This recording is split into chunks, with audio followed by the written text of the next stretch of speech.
Ya, sebelum kita membahas Amsal pasal 1 sebagai topik kita untuk mengupas, mempelajari, menemukan kebenaran kitab Amsal, kita baca dulu 2 Timotius 3 ayat yang ke-16.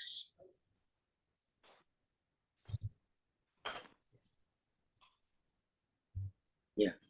Segala tulisan yang diilhamkan Tuhan, segala tulisan. Nah, tulisan itu ya ada di Alkitab. Memang bermanfaat untuk mengajar, 1. Untuk menyatakan kesalahan, 2. Untuk memperbaiki kelakuan, 3. Dan untuk mendidik orang dalam kebenaran. Bagi saudara yang masih meragukan kekuatan firman atau masih belum tahu firman itu untuk apa, lihat 2 Timotius 3:16 ini. Nanti saya akan tunjukkan beberapa fakta dalam dunia. Woi, ini hamba Tuhan dari Belanda, Bu Wisya, Lisa Pali, masih ada di Nepal. Terima kasih bisa bergabung saat ini. Ya. 1, untuk mengajar. Maaf ya. Saudara tahu nggak? Yang namanya manusia itu beda dengan binatang, jangan tersinggung. Kita tidak perlu mengajar anak burung untuk terbang. Kita nggak perlu mengajar anak ikan itu untuk berenang. Kita tidak perlu mengajar anak anjing itu gonggong. Pokoknya semua anak hewan tidak perlu diajar untuk jadi hewan itu. Mereka ngerti. Oh, sudah balik ke Belanda, Suswisya. Baik. Tapi kalau anak orang tidak diajar jadi orang, saudara percaya, maka kita akan jadi orang-orangan. Betul enggak? Jadi manusia itu perlu diajar. Kalau dalam bahasa sehari-hari, maaf, jangan tersinggung. Kalau anak manusia ini perlu diajar.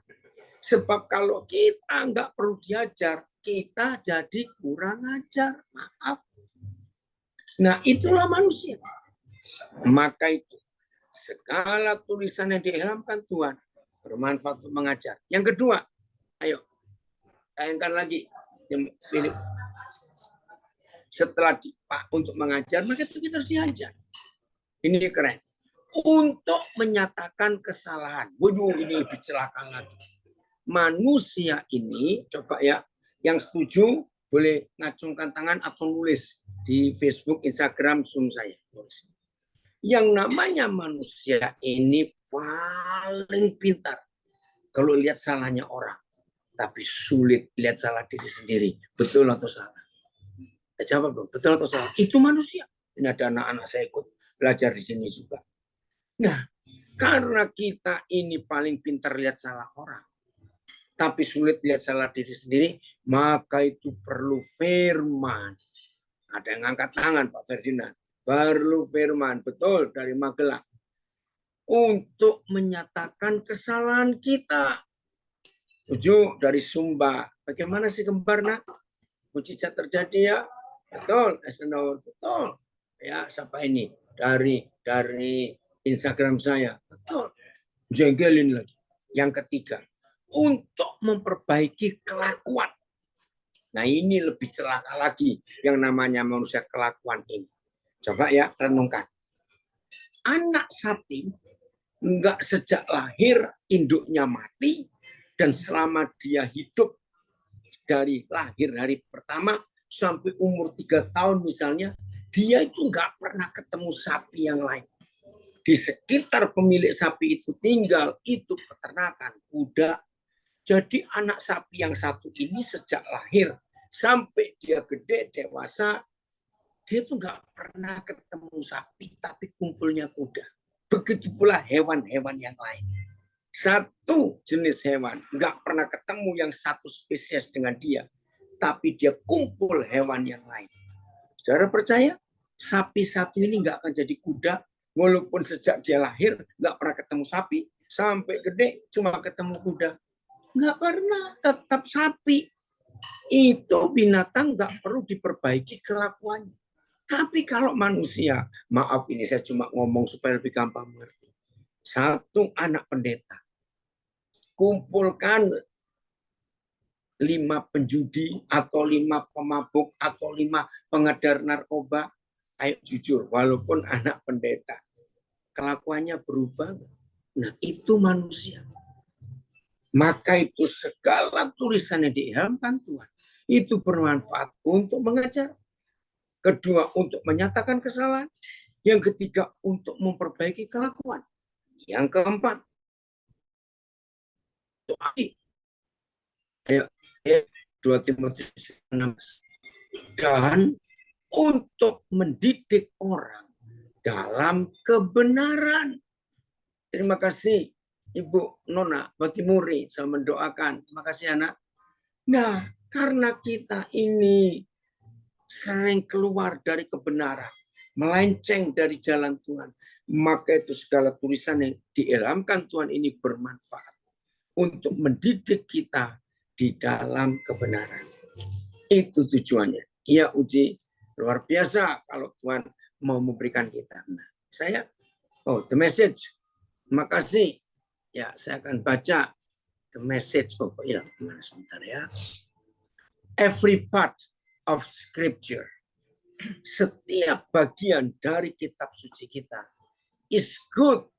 It is God breathed nafas Tuhan and useful one way or another, dan sangat berguna untuk mengajarkan jalan hidup ini, showing us truth, menunjukkan kebenaran itu apa, exposing our rebellion, menyadarkan kita, menunjukkan kita pemberontakan kita ini, correcting our mistakes, memperbaiki kesalahan, menegur yang salah.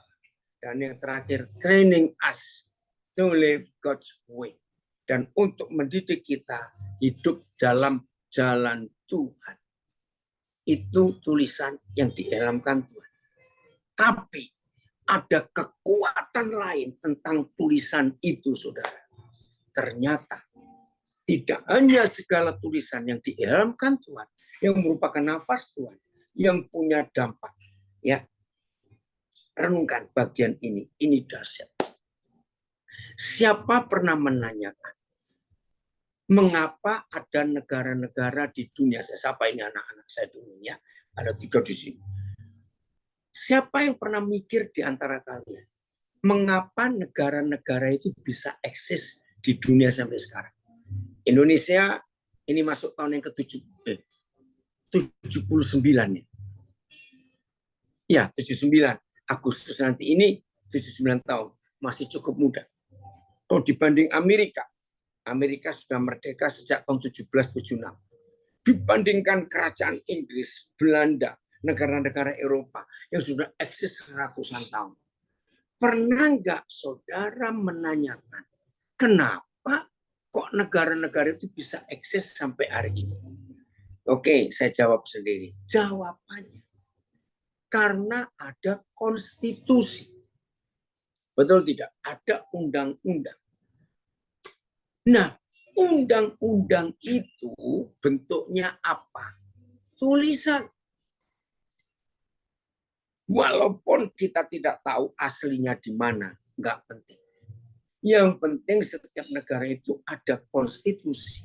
Indonesia Undang-Undang Dasar 45. Bayangkan, cuma tulisan orang. Ketika negara-negara itu didirikan, itu bisa membuat negara bertahan. Kokoh, kompak, eksis atau nyata sampai hari. Sekali lagi, walaupun saya nggak tahu aslinya di mana, dan sudah disalin beberapa banyak kali penulisan kita. Sekarang bayangkan, kalau manusia menulis sesuatu, dan dampaknya itu hebat, negara bisa bertahan sampai hari ini. Begitu pula tulisan-tulisan yang lain dalam hidup ini. Contoh lain lagi, sebelum kita masuk ke kitab Amsal. Obat.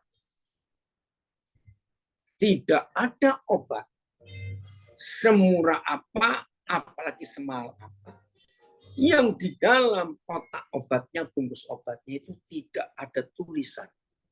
Paling tidak komposisinya. Betul nggak? Terdiri dari apa, dari apa. Setelah komposisi ditulis, lalu ukurannya, beratnya. Setelah itu manfaatnya. Dengar. Pernah ada nggak sih manusia yang membeli obat dengan resep dokter sekalipun, ketika mau dikonsumsi, dia itu meragukan tulisan itu. Lalu mentang-mentang dia orang hebat, di rumahnya ada laboratorium kecil. Sehingga sebelum obat itu dikonsumsi, dia uraikan dulu, dia cek dulu di labnya. Kalau kurang yakin, dia telepon ke pabrik farmasinya, betul atau tidak begini, begitu. Saya cuma tanya, ada nggak orang hidup model kayak begitu? Mau makan obat, langsung diteliti semuanya. Jawab, ada nggak? Ada nggak? Saya jawab, nggak ada. Sebab percaya pada tulisan. Di obat itu, saudara perhatikan, ada suara apa ya Instagram? Oh maaf, saya lagi di restoran hotel. Jadi ada musik, nggak apa-apa lah sampai dengar. Maaf ya, yang dari Nabire terganggu suara musik, nggak apa-apa. Ngerti contoh tulisan? Segala tulisan. Apa saja. Bahkan saudara yang beli barang apa saja.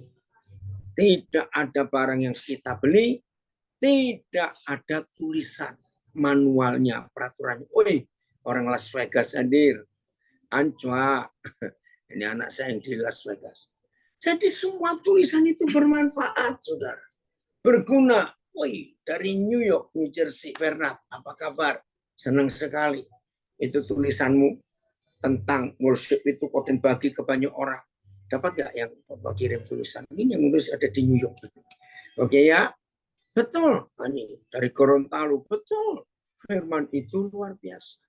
Nah sekarang kita buka Amsal 1. Kita akan mengupas, akan membongkar Amsal 1 ini karena komunitas saudara kita Osaka sedang membahas Amsal 1. Mau kemana? Ini orang Korak, ada Eva di sini. Iya. Amsal 1. Nah, lihat judulnya saja sudah menarik. Tujuan Amsal ini.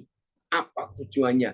Kitab Amsal ditulis, Amsal-amsal atau perumpamaan-perumpamaan atau kata-kata bijak dari Salomo, anak Daud, Raja Israel.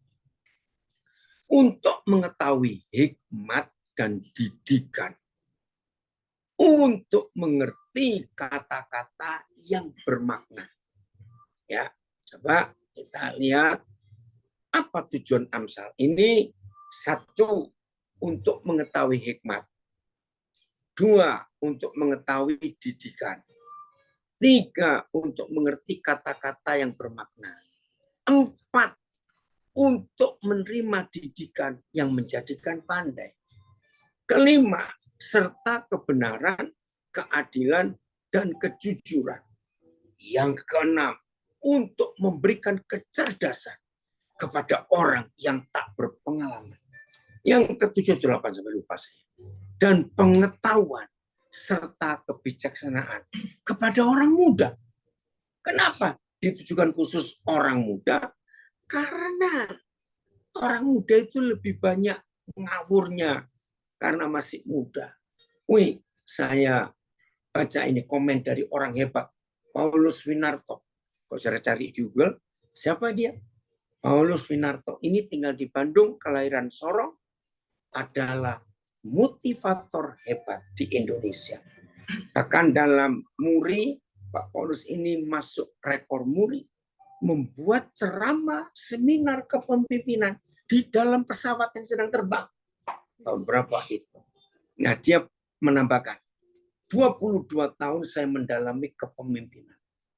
Tidak pernah pakai huruf tebal. saya menemukan satu pun kunci sukses kepemimpinan yang bertentangan dengan firman Tuhan. Puji Tuhan.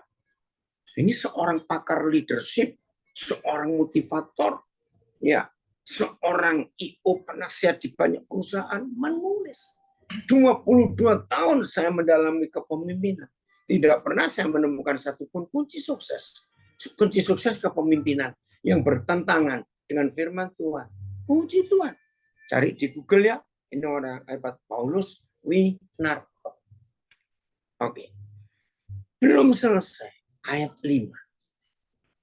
Baiklah orang bijak mendengar dan menambah ilmu. Nah, ini saya kagum. Biasanya orang yang merasa sudah bijak, sudah wise, jujur namanya manusia. Perlu nambah ilmu lagi nggak biasanya? Tapi firman ini, baiklah orang bijak mendengar dan menambah ilmu dari firman. Dan baiklah orang yang berpengertian, sudah punya pengertian, memperoleh bahan pertimbangan. Coba Filipus ayat 5 ini bacakan terjemahan yang lain. Ya, VMD boleh, FAY atau apa saja ya. Ya, ini luar biasa Saudara. Amsal 1 ayat 5 ini coba kita lihat. Ayat. Biarlah yang berhikmat, sudah berhikmat ya, mendengar dan menambah pengajaran. Dan yang berpengertian memperoleh bimbingan. Terus BIS. Oh, ada TSI-nya, puji Tuhan. Dengan petua-petua ini, ya, dengan petua-petua ini, orang bijaksana pun akan bertambah pengetahuannya. Ini tujuan Amsal ditulis. Dan orang yang telah berpendidikan akan mendapat bimbingan. Berani sombong? Nggak butuh firman? Wih, sombong sekali. TSI, mari. Siapa yang bijaksana, dengarkanlah nasihat ini. Agar kamu semakin bijak. Luar biasa. Dan yang berpengertian, sudah hebat loh, punya pengertian. Tambahlah pengalaman lewat tulisanku. Amsal ini. VMD-nya Filipus. Ya. Nah ini kalian belum tahu ya. Sekarang ada aplikasi namanya Sabda. Bisa diunduh, download. Itu ada ratusan Alkitab, bebas sekali Sabda. Bahkan ini versi membaca dengan mudah. VMD. Bahkan orang bijak harus mendengarkan kata-kata ini sehingga menjadi lebih bijak. Bahkan orang yang pandai menyelesaikan masalah akan mendapat lebih banyak pengertian gara-gara Amsal. Oke, FAYH.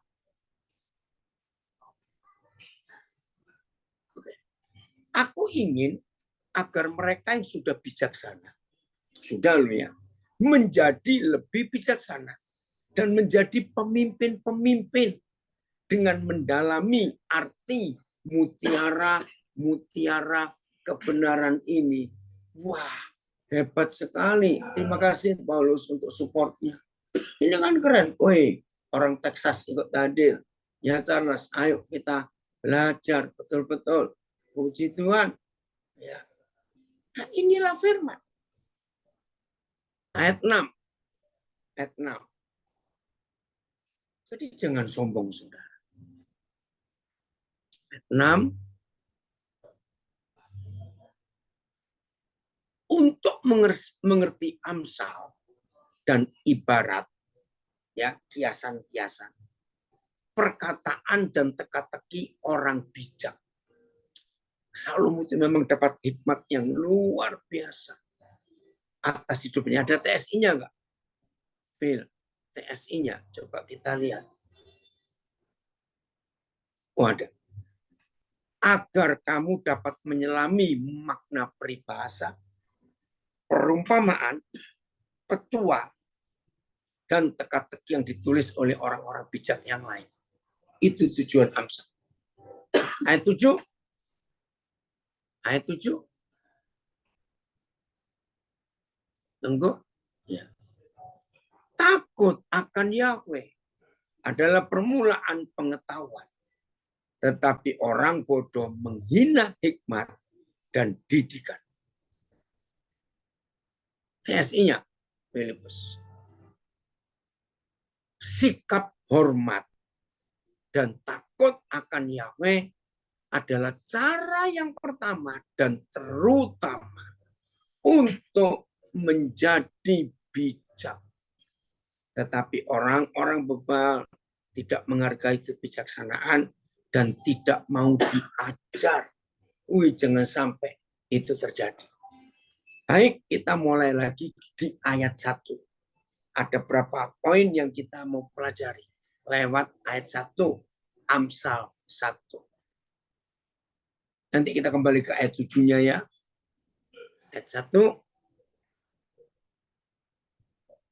Ayat 2 aja ya, ayat 2. Karena ini Amsal masa Salomo, anak Daud, Raja Israel. Ayat 2. Oke. Lihat.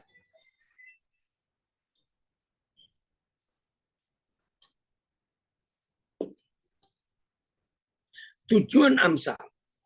1. Untuk mengetahui hikmat. Saudara, hikmat itu bukan kepandaian. Beda. Kepandaian itu bisa dipelajari dan harus dipelajari. Tapi hikmat itu nggak bisa dipelajari sebab hikmat itu sesuatu yang kelihatannya abstrak, kelihatannya maya, nggak ada tulisan, nggak ada. Wah, luar biasa. Ada komen dari Semarang, saya lupa. Mantap sekali pengajaran rohaninya. Salam dari Bandungan Ambarawa. Ya, murid Bapak waktu mengikuti training di Ungaran tahun 87. Wah, sudah lama. Selamat melayani. Terima kasih. Saya lupa, tapi maaf. Saya ulangi. Hikmat itu nggak bisa ada bukunya dan nggak bisa dihafalkan, nggak bisa dipelajari. Beda dengan kepandaian. Ada bukunya, ada rumusnya, ada hitungannya, ada caranya. Hikmat itu tidak. Maka itu di dunia ini mengakui hanya ada satu orang yang paling berhikmat. Itu Raja Salomo. Ya, dan hikmatnya luar biasa. Maka itu dia menuliskan Amsal, menuliskan Pengkhotbah dan Kidung Agung. Dan ini salah satu hikmat. Hikmat itu betul abstraknya Suswisio. Contoh begini, maaf ini. Di suatu pertemuan, ya tiba-tiba terjadi sesuatu. Wah, orang panik. Nah, nggak tahu mesti buat apa. Kalau di situ ada orang berhikmat, ya tiba-tiba dia berdiri. Jangan takut. Ini cara penyelesaiannya. Tiba-tiba orang-orang itu mengikuti petunjuk si berhikmat ini. Dan betul, ketika dilakukan, oh iya, selesai. Dan itu nggak ada rumusan. Contoh konkretnya lagi. Siapapun yang belajar tentang apapun. Dengar, siapapun yang belajar tentang apapun. Teori maksud saya. Teori ini, teori itu, semua. Saudara percaya nggak? Di waktu-waktu tertentu, ketika keadaan genting, keadaan terjepit, keadaan yang tiba-tiba menakutkan. Percaya, semua ilmu yang dipelajari orang pandai ini nggak ketemu jalannya, nggak bisa dipakai. Tiba-tiba dia muncul sesuatu di benaknya yang nggak tahu dari mana tiba-tiba muncul. Dan itulah jalan keluar penyelesaiannya. Nah, saya harap saya bisa mengerti. Ada yang nulis, hikmat nggak bisa dipelajari abstrak, karena hanya kuasa Tuhan. Kepandaian itu bisa dicari dan dipelajari dari ilmu manusia. Betul. Itu hikmat. Dan kita sangat memerlukan hikmat itu. 31 kitab Amsal. Itu sumber hikmat. Wih, anak saya dari Belanda muncul. Doris, Hatat Petiam. Senang sekali Papa, kamu ada. Woi, anak saya dari Amerika. Ong, belajar terus ya. Puji Tuhan. Nah, itu hikmah. Hanya karena takut akan Tuhan. Tadi di ayat 7. Saudara, semua orang di dunia tahu dan percaya. Kepandaian saja nggak bisa diandalkan. Coba di sini anak-anak ini, anak saya ini pengusaha, Eva juga, pasti pernah mengalami sesuatu yang terjepit. Nggak sempat mikir apa-apa. Tuhan berikan satu ide dan jalan keluar ada. Amin. Dari Nabi ada 2 komen. Amin. Yos, percaya betul. Ada hikmat yang luar biasa itu. Ya. Hamba Tuhan yang terkenal di dunia sudah meninggal. Billy Graham, masih ingat?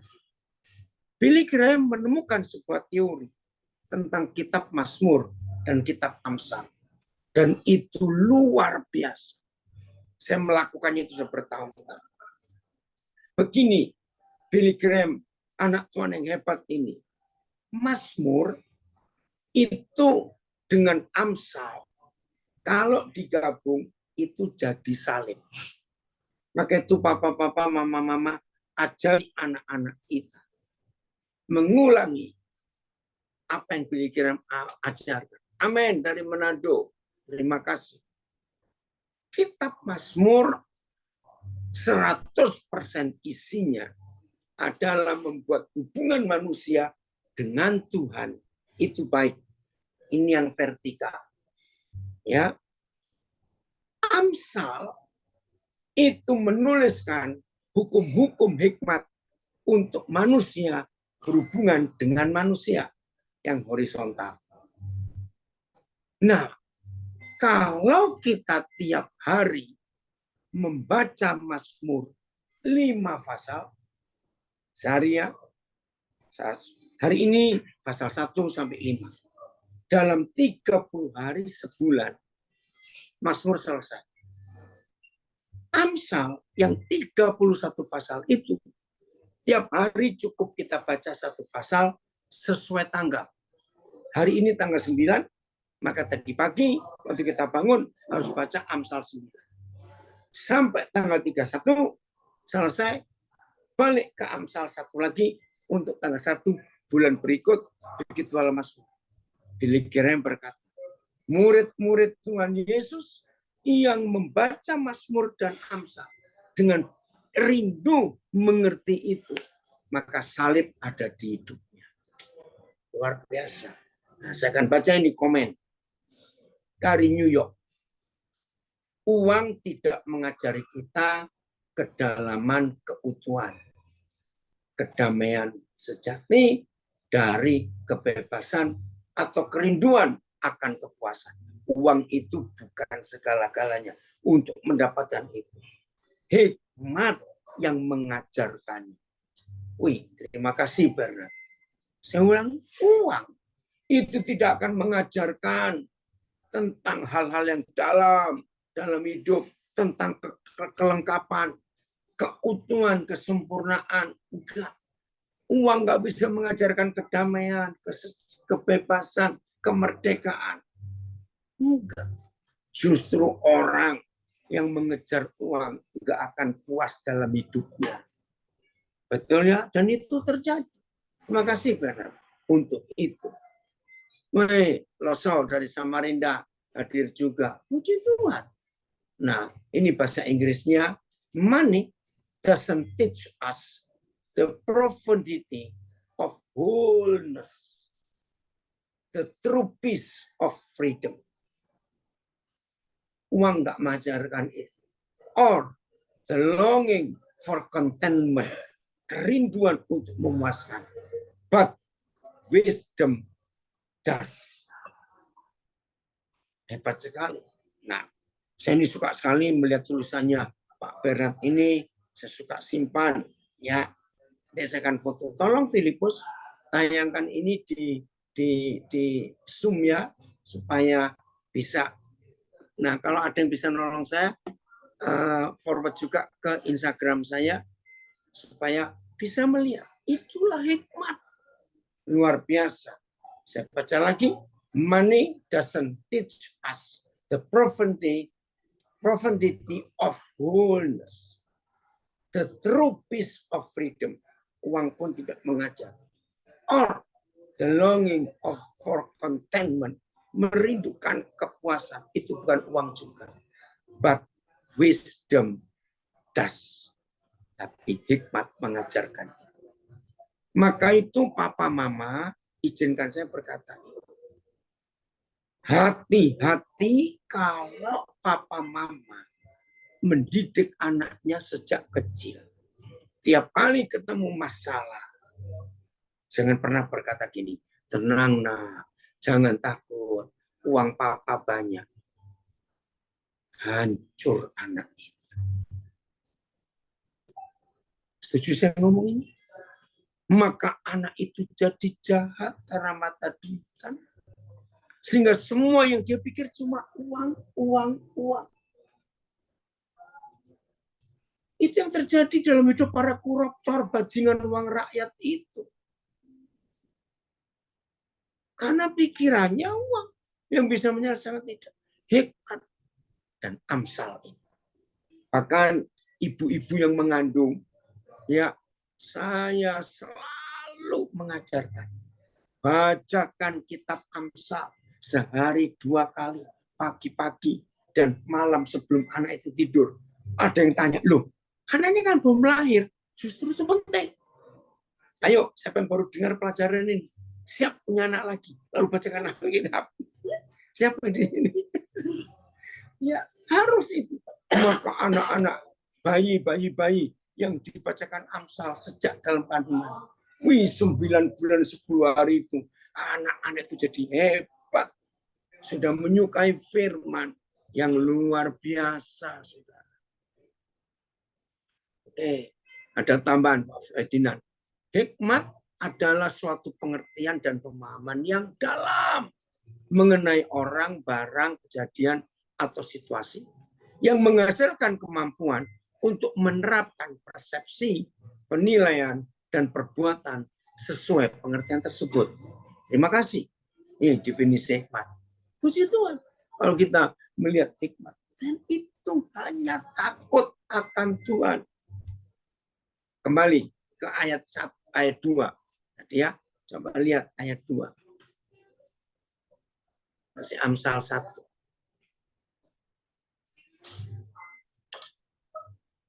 Ya. Saya ulangi lagi ayat 2. Untuk mengetahui hikmat dan didikan. Itu kitab Amsal. Untuk mengerti kata-kata yang bermakna. Saudara, banyak hidup ini kacau. Karena kata-kata yang nggak punya arti, nggak bermakna, bahkan kata-kata yang menjelekkan, merendahkan orang. Hati-hati. Justru saudara dan saya yang mengasihi Tuhan, mencintai firman, dan memfokuskan untuk belajar kitab Amsal. Ini. Maka cara kita bicara, ada maknanya. Selalu menguatkan orang, menghibur orang, memberi semangat orang. Itu kitab Amsal. Benar, ada yang komen ini. No, Mei, Watimur. Benar, sangat benar, Papa. Membaca kitab Amsal dan Mazmur itu memberikan kita hikmat yang luar biasa. Puji Tuhan. Lakukan itu. Oke. Jadi ini yang kita, dari Siantar. Yang perlu ditanamkan kepada anak-anak adalah pengenalan Tuhan Yesus pada anak dan keteladanan hidup. Betul. Salam juga, Ayat 3. Ayat 3. Kita menemukan fakta ini dalam hidup. Ayat 3. Untuk menerima didikan yang menjadikan pandai, serta kebenaran, keadilan, dan kejujuran. Langsung TSI-nya kalau ada. Ayat 3. Ya. Agar orang memperoleh didikan tentang cara bersikap bijaksana, hidup dengan benar, adil, dan jujur. Saya akan uraikan 3 kata penting ini. Benar, adil, jujur. Renungkan. Benar, adil, jujur. Saudara, ketahuilah mulai hari setan nggak pernah pusing dengan orang beragama. Agama masih ada sampai hari ini. Tapi setan selalu berurusan. Kalau dia melihat kita berlaku benar, berlaku adil, berlaku jujur, setan akan berusaha untuk kita menghindarkan 3 hal itu. Renungkan. Ada komen lagi, saya nggak tahu siapa ini, saya belum kenal. Pendidikan tinggi tidak menjamin seseorang memiliki hikmat. Jelas, dan itu betul. Memang tidak salah seseorang belajar sampai setinggi-tingginya. Namun, yang harus kita pahami adalah kemampuan akademis atau kemampuan intelektual. Tidaklah identik dengan hikmat. Tidak. Hikmat itu nggak ada hubungan dengan intelektual. Hikmat itu nggak ada hubungan dengan pendidikan tinggi. Tapi kebenaran, keadilan, kejujuran itu yang membuat seorang itu punya karena ada hikmat. Saya buktikan ya, jangan tersinggung. Cari data di KPK.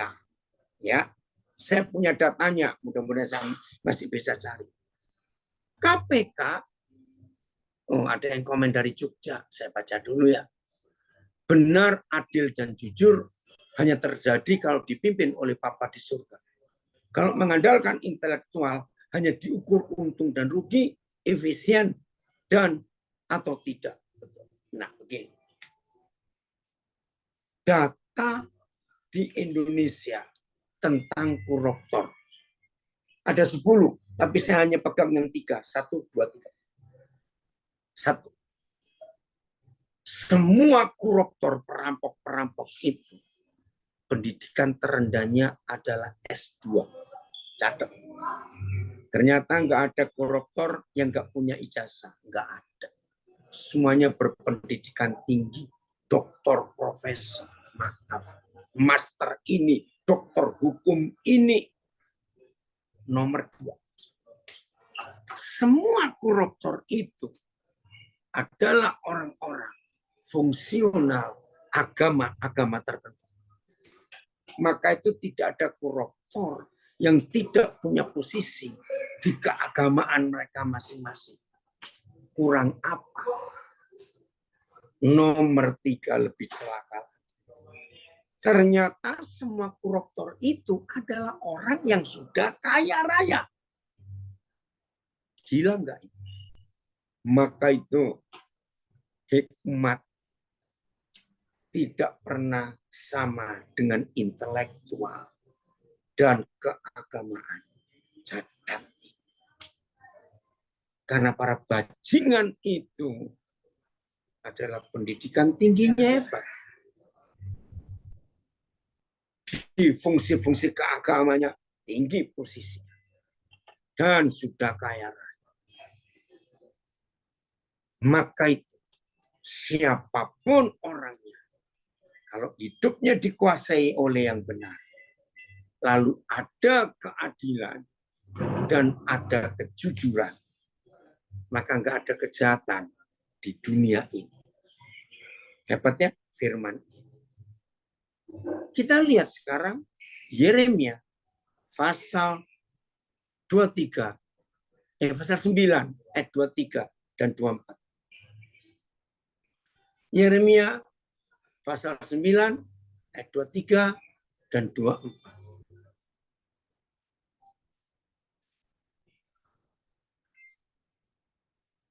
Amsal mengajarkan kita untuk hidup benar, adil, jujur kepada Tuhan, juga pada sesama manusia. Betul. Yeremia 23. Beginilah firman Yahweh. Janganlah orang bijaksana bermegah karena kebijaksanaannya. Janganlah orang kuat bermegah karena kekuatannya. Janganlah orang kaya bermegah karena kekayaannya. Bukankah tiga hal ini yang manusia? Kejar kebijaksanaan. Wih, orang memuji-muji. Wih, dia itu bijaksana. Wih, dia itu jenius. Wih, dia itu hebat. Wih, dia itu kuat loh. Gagah. Dan semuanya. Yang ketiga, orang kaya. Wih, kekayaanku banyak. Uangku banyak. Tapi hari ini Tuhan bilang jangan. Ayat 24.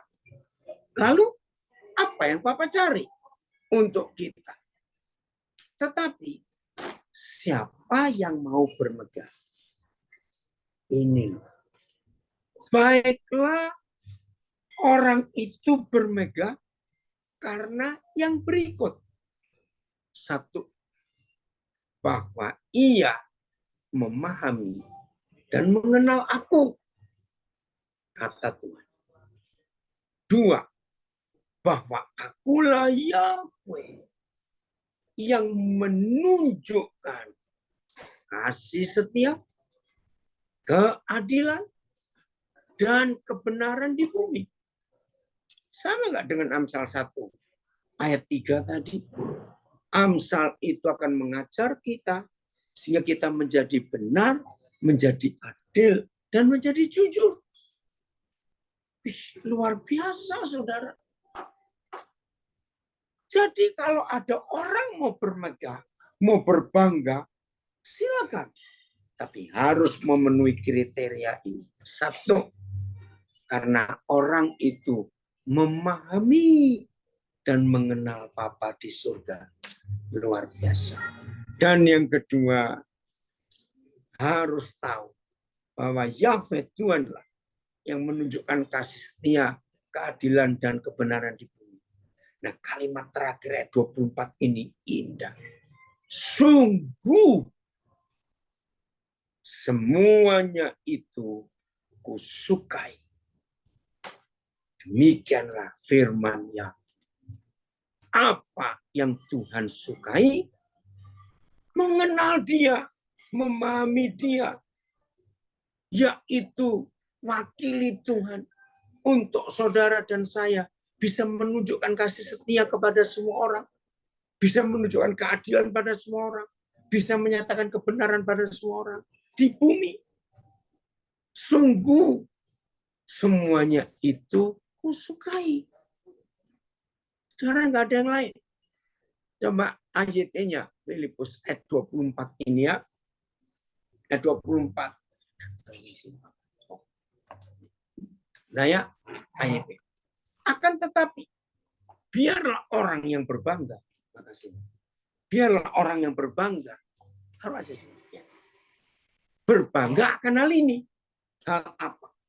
Bahwa dia mengerti dan mengenal aku. Bahwa akulah Yahweh yang menunjukkan kasih, keadilan, dan kebenaran di bumi. Sebab dalam hal itulah aku senang. Firman Yahweh. Ada TSI-nya nggak, Filipus? Ada TSI-nya? Oh, nggak ada ya? Oke, BIS-nya. Ya, saya baca BIS-nya. Siapa mau berbangga tentang sesuatu? Haruslah berbangga bahwa ia mengenal dan mengerti aku. Bahwa ia tahu aku mengasihi untuk selama-lamanya. Dan aku menegakkan hukum serta keadilan di dunia. Semuanya itu menyenangkan hatiku. Aku Yahweh yang mengatakan itu. Ini loh saudara yang Papa cari. Ayo sebagai anak-anaknya di dunia. Saudara dan saya harus mewakili dia. Sebagai yang benar, yang adil, dan yang jujur. Ajari anak-anak kita melakukan itu. Saudara pernah tahu nggak? Dosa pertama yang tercatat di Alkitab. Itu bukan Hawa melanggar perintah. Bukan. Itu hasil dari dosa pertama. Ternyata dosa pertama yang tercatat di Alkitab itu ketidakjujuran, kebohongan, dusta, kepalsuan. Apa catatan Alkitab? Ketika si ular berkata pada Hawa, kamu salah dengar. Tuhan nggak ngomong begitu. Itu dosa pertama. Jadi ketidakadilan dan ketidakjujuran itu yang merusak.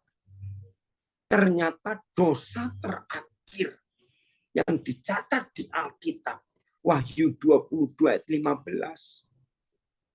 Kaget waktu saya pertama membaca.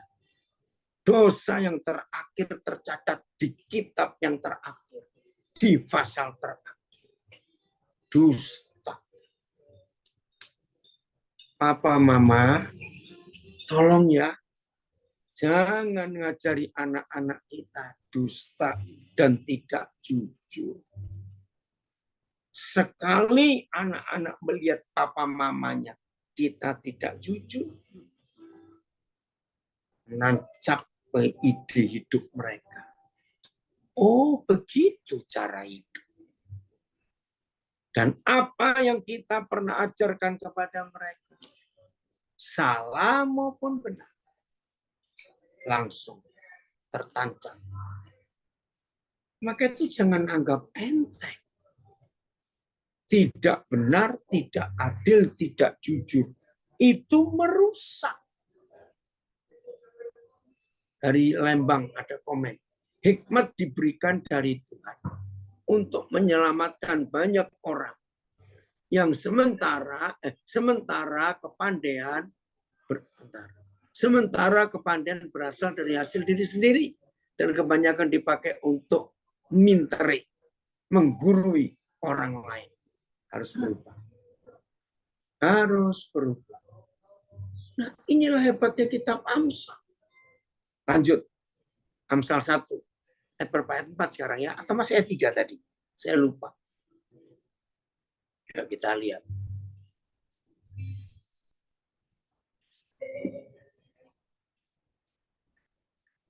Amsal 1. Ya, ada komen ini. Saya setuju. Walaupun saya belum pernah ke Jepang. Orang Jepang rata-rata ateis. Tapi lebih jujur dari orang yang beragama. Saya belum pernah ke Jepang. Tapi semua anak-anak yang pernah ke Jepang. Mereka cerita. Di Jepang itu jangan harap akan pernah kehilangan barang. Walaupun tertinggal di tempat umum. Jangan harap. Pasti ketemu. Betul. Orang nggak kenal Tuhan. Karena mereka Tuhannya adalah teknologi. Tapi jujurnya itu. Orang Jepang itu luar biasa. Oh, saya banyak dengar cerita. Anak-anak saya pernah ke Jepang. Kagum. Lihat karakter orang Jepang. Makasih ya, Pemesiam yang mengirimkan kalimat ini. Amsal 1 ayat 4. Untuk memberikan kecerdasan kepada orang yang tidak berpengalaman. Aduh, ini menyenangkan sekali. Hai anak-anak muda yang belum punya pengalaman apa-apa, baca kitab Amsal, renungkan kitab Amsal. Engkau jadi berpengalaman yang luar biasa. Dan pengetahuan, memberi pengetahuan, serta kebijaksanaan kepada orang-orang muda. Ini hebatnya. Makasih Susianti, miliki mentalitas jujur dalam segala hal. Amin. Itu yang luar biasa. Maka itu hari ini kita harus nyatakan kebenaran, keadilan, kejujuran. Ini bukan kopi, anak saya tanya, ini teh kopi. Oh, TSI-nya ada ya ayat 4. Nasihat-nasihat ini, Amsal ini, memberi pengajaran bagi orang yang tidak berpengalaman agar lebih berwawasan dan memberi pengetahuan bagi orang muda agar dapat mengatur hidupnya dengan bijaksana. Wih, hebat sekali. Maka itu kalau saudara ingin punya karakter mental yang benar. Nggak usah cari kampus yang mahal-mahal. Tekuni, izinkan 31 pasal kitab Amsal ini menguasai hidup kita semuanya. Begitu 31 pasal ini menguasai hidup kita, aman. Ya, nggak usah dibukakan situ. Filipus, Papa dapat FYI di sini. Aku ingin agar orang-orang yang pikirannya paling pojok, Novan, pojok sana.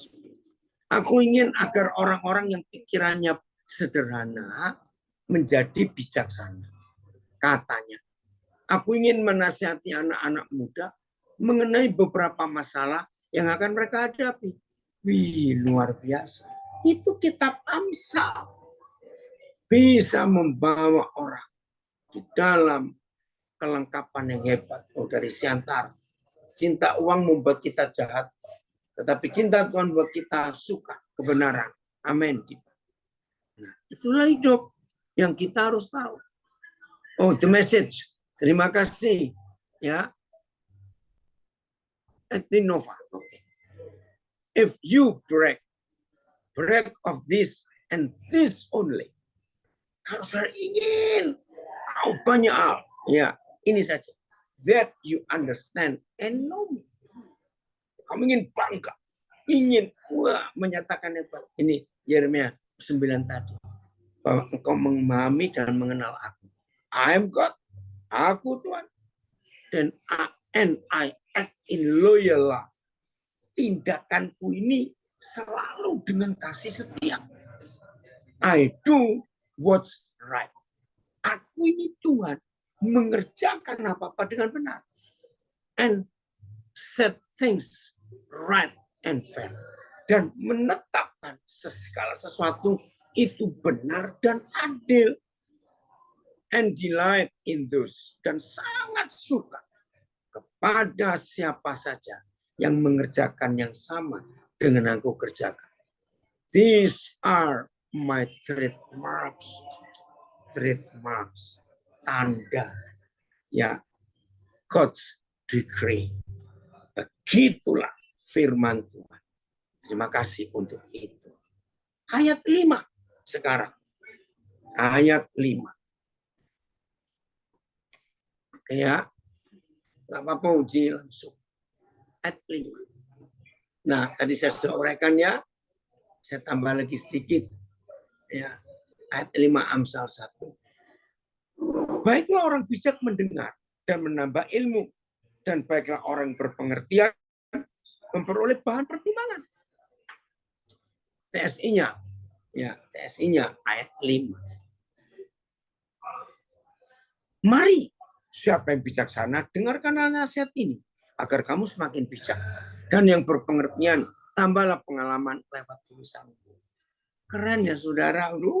Kalau kita tiap hari bisa mempelajari Amsal seperti ini, aduh hidup itu indah. Bagian terakhir. Sudah hampir 1 jam di sini. Ayat yang ke-6. Ya, ayat yang ke-6. Maaf, nggak bisa satu pasal ini habis. Tapi nanti saudara teruskan. Untuk mengerti Amsal dan ibarat. Oh sudah, ayat 7. Tadi sudah. Ayat 7 sudah sebelum tadi ya? Saya lupa. Tekun dalam mempelajari kitab Amsal dengan tuntunan Roh Kudus, maka kita akan memiliki hikmat dan pengalaman hidup untuk menghadapi hidup di dunia dengan bijaksana. Betul. Oh, sudah juga ayat 7-nya, takut akan Yahweh. Jadi bukan belajar, adalah ilmu, adalah permulaan pengetahuan. Jadi hikmat nggak bisa dicari dengan belajar. Itu karena takut akan Tuhan. Tetapi orang bodoh menghina hikmat dan didikan. Ayat 8. Ayat 8.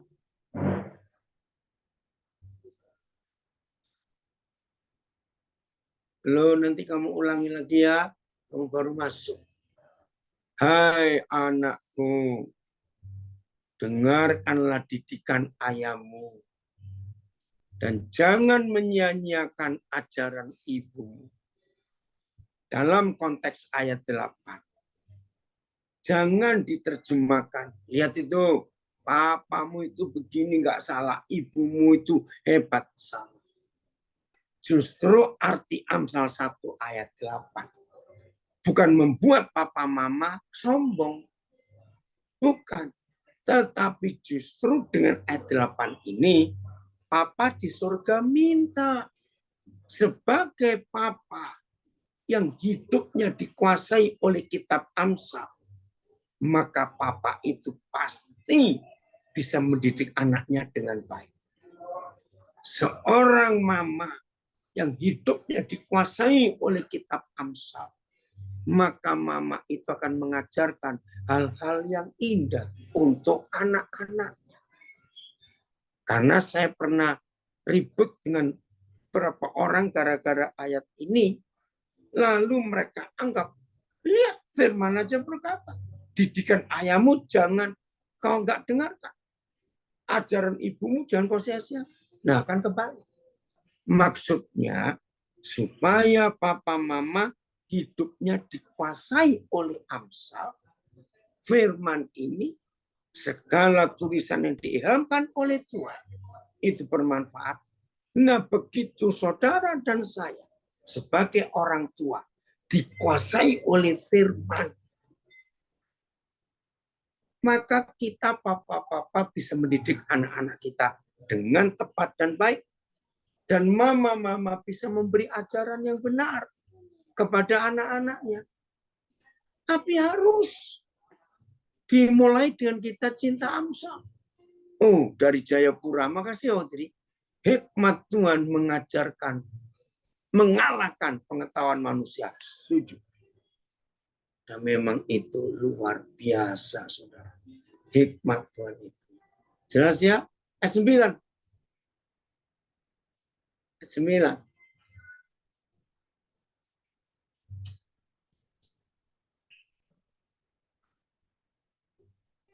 Ayat 9. Sebab karangan bunga yang indah itu bagi kepalamu, dan suatu kalung itu bagi leher. Apa artinya firman ini? Orang yang berhikmat itu bisa menempatkan segala sesuatu di tempat yang tepat. Orang yang berhikmat, walaupun memiliki hal-hal atau benda-benda yang kurang baik dan kurang berharga, tapi kalau dia berhikmat, maka hal-hal atau benda-benda yang kurang baik, kurang berharga, itu jadi luar biasa. Nah, TSI-nya menjelaskan. Karena nasihat dan didikan orang tuamu, itu ibarat mahkota yang akan membuat engkau dihormati. Anak-anak, dengar. Begitu pula kita sekarang anak-anak papa di surga. Kalau kita mendengar nasihat dan didikan papa kita di surga, maka didikan itu seperti mahkota. Dan begitu karangan bunga itu kita pakai, ada wibawa. Mahkota itu kita pakai, membuat kita dihormati. Dan seperti kalung peringatan, menuntun langkah hidupmu. Ini luar biasa, saudara. Hebatnya, maka itu kitab Amsal ini dahsyat sekali. Ayo mulai hari ini. Jangan lupa anjuran Dr. Billy Graham salib itu. Mazmur yang vertikal.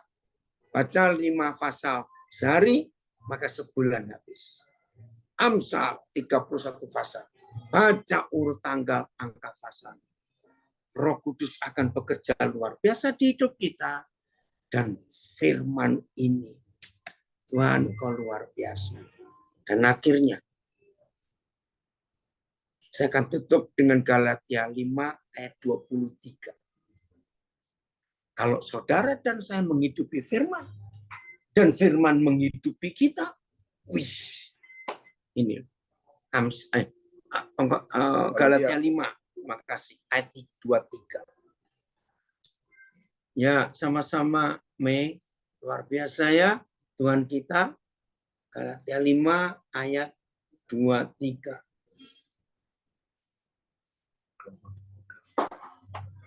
Udah, Galatia.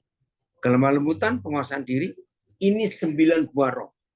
Begitu firman Tuhan menguasai hidup kita, maka ini tidak ada hukum yang menentang hal-hal itu. Jadi selama saudara menghidupi firman dan firman menghidupi kita, maka tidak ada hal-hal atau hukum apa saja yang bisa menentang. Tidak setuju, TSI-nya coba. Hukum Taurat pun di OBS dulu ya. Oke. Tidak ada hukum agama yang melarang hal-hal seperti itu. Enggak ada. TSI-nya. Hukum Taurat pun tidak menentang semua hal itu. Jadi kalau kita, papa mama, menghidupi Amsal dan anak-anak kita melihat cara hidup kita, otomatis mereka ikut menghidupi Amsal. Seluruh anggota keluarga kita akan dapat pujian banyak orang. Karena kita bersikap benar, adil, dan jujur. Berhikmat, bijaksana, orang suka melihat kita. Terima kasih saudara kita dari komunitas Osaka, obrolan santai keluarga Allah, mengundang kita untuk hadir. Terima kasih loh Ayu. Ya, lanjut terus belajar ya, luar biasa. Osaka ini tiap hari ya Ayu ya. Ayu. Oh, kemana Bu Ayu? Kok hilang? Betul Pak, setiap hari Pak. Kecuali Minggu. Minggu. Jadi Senin sampai Sabtu yang mau ngikuti, saudara bisa ngikuti. Ada link Zoom-nya itu. Tuhan memberkati kita semuanya. Saya kembalikan kepada host. Nikmati kita Amsal ya. Amin. Makasih Koden, makasih. Sama-sama. Oke, mau bagaimana?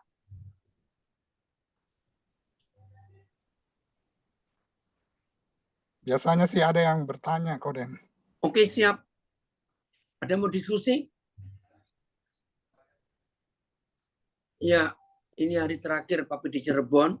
Besok balik ke Jakarta, lalu sore besok ada retreat di Bogor. Mungkin ada yang mau tanya? Pak Anfal barangkali yang mau tanya duluan. Iya, sedikit saja. Mungkin agak menyimpang, maaf Pak Koden. Pertanyaan saya. Setiap kali Bapak membaca ayat-ayat itu ada kata Tuhan, ya, Tuhan huruf besar. Bapak tidak membacanya, tetapi memakai Yahweh. Kira-kira apa yang dimaksud Pak? Yang tujuannya itu tidak sesuai dengan teks. Mohon maaf Pak, pertanyaan saya. Ya nggak apa-apa. Bapak punya Alkitab yang buku nggak? Bagaimana? Bapak punya Alkitab yang berbentuk buku, ya. Bukan yang di HP? Ya. Punya? Punya. Nah, tolong Bapak buka di bagian belakang kamus. Iya. Oke. Cari huruf T. Ya, huruf T. Ya, yang lain mengikuti boleh. Yang punya Alkitab buku di rumah. Huruf T, tarik kata Tuhan. Apa tulisan di situ? Kamus Alkitab. Jadi bukan saya yang nulis. Udah Pak? Tunggu ya. Ya, oke. Ya Bapak, saya tunggu. Jadi jawaban saya atas pertanyaan Bapak ada di Alkitab juga. Kamus, cari huruf T, lalu cari kata Tuhan. Tolong dibacakan. Kenapa Deril? Kamu tertawa Deril? Saya juga tertawa. Lu kok tertawa? Kenapa Sampas? Biasa. Deril kayaknya udah pernah dengar. Oh, udah pernah dengar ya Deril ya? Oke, udah Pak. Belum Pak. Saya belum menemukan Alkitab ini. Deril punya tuh, tapi. Oh, Deril punya. Coba Deril bacakan. Mungkin ada teman yang bisa bantu ya. Deril mau nanya. Oh, tunggu. Ada yang punya Alkitab buku? Tolong buka, bantu. Ada Pak. Ayo. Ada. Siapa? Vivin. Vivin. Oke, Vin silakan. Dalam kamusnya. Ya, dalam kamus. Tuhan salinan dari nama Allah Israel yaitu Yahweh. Lah, bawah. Itu aja. Jelas. Ya. Tuhan itu nama salinan dari Tuhannya Israel, yaitu Yahweh. Nah, mengapa kitab suci kita kok ada nama Allah?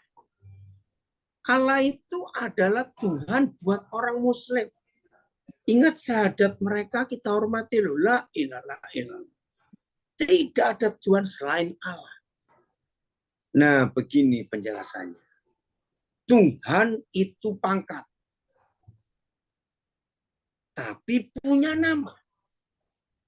Berpuluh-puluh kali Tuhan Yesus dan seluruh perjanjian baru menuliskan nama Bapakku, Bapa kami yang di surga, dikuduskan namamu. Di kitab Wahyu banyak nama Bapa ada di dahi orang-orang benar.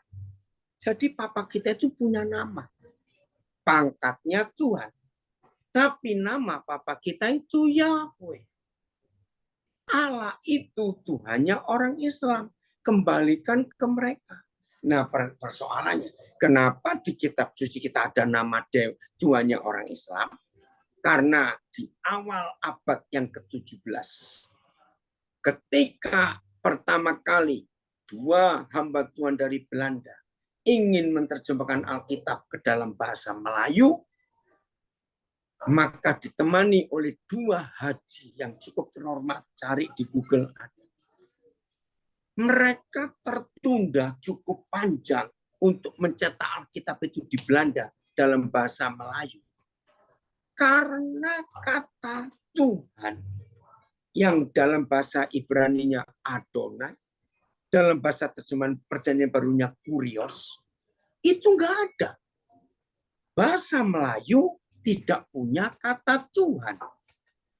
Bahasa Jawa ada Gusti. Bahasa Batak ada Debata. Dan setiap suku ada nama Tuhan mereka masing-masing. Karena terpojok waktu, ini Adonai ini apa? Tuhan yang huruf besar ini siapa? Di bahasa Melayu. Akhirnya dua haji ini yang jelaskan kepada dua penerjemah ini. Kalau memang itu yang tuan-tuan cari, itu Allah buat kami. Allah kalau mereka baca. Mau tidak mau. Maka kata Yahweh ditulis Tuhan, tapi Tuhan jadi Allah, jadi pangkat. Nah, ini rancu.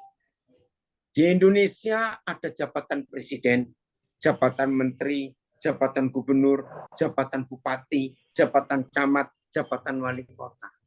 Tapi kan masing-masing punya nama. 2 periode presiden kita namanya Joko Widodo. Nanti periode berikut presiden kita namanya Prabowo. Nah, jadi Tuhan di dalam bahasa Alkitab itu adalah Yahweh. Allah itu pangkatnya seharusnya. Tapi karena penerjemahnya bingung, ya udah jadi nama. Tapi saya nggak mau debat ya. Ini bukan ini yang kita mau bahas. Tetap kita Amsal. Nah, saya minta yang lain, maaf, pribadi aja nanti. Jelas ya? Oke. Jelas. Baik, terima kasih. Terima kasih. Derel mau tanya apa, Derel? Ayo. Hah? Opa tunggu. Ini dia mau tanya tapi dia takut katanya kalau mamanya suka nyindir-nyindir itu bagaimana Opa marah sambil nyindir-nyindir. Nggak mau. Harus Derel sendiri. Opa nggak mau mama yang tanya. Kalau mamanya marah-marah sambil nyindir-nyindir gitu gimana? Gini, coba Derel jelaskan. Nyindirnya mama ke Derel itu kayak apa? Kayak Yang terakhir ya, yang terakhir apa? Daryl nggak lagi ngapa-ngapain, mamanya ngomong gimana ya? Ya nyindir kayak gitu. Ya harusnya berubah dong Derel. Ya, mama kan maksudnya baik. Ya. Nyinyir. Nyinyir atau nyindir? Kalian ini lucu ya udah. Oke, satu lagi yang lain soal Amsal ada? Saya dari Taipei. Oh, silakan. Siapa itu? Apa? Yo, Max. silakan. Itu Amsal dari bahasa apa, Pak? Oh, bahasa Indonesia. Amsal. Oh, iya. Perumpamaan. Ya. Oh, iya. Kalau orang Jawa bilang parian. Ya. Oke. Amsal bukan kepanjangan amanat Salomo kan, bukan kan? Oh bukan. Ya boleh aja mungkin orang yang itulah istilah Jawa otak atik gatuk. Iya.